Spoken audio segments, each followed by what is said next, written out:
Mimi nimekuwa mahabusu ya polisi tangu tarehe 22 kwa siku 21 mfululizo. Kama tulivyokamatwa ndivyo tulivyoachiwa.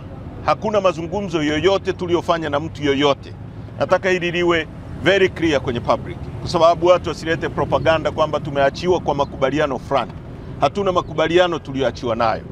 Bado sisi ni watu tunaamini ni innocent, na tunataka watu wengine wote wanaoshikiliwa kinyume cha utaratibu waachiwe, waende kwenye familia zao.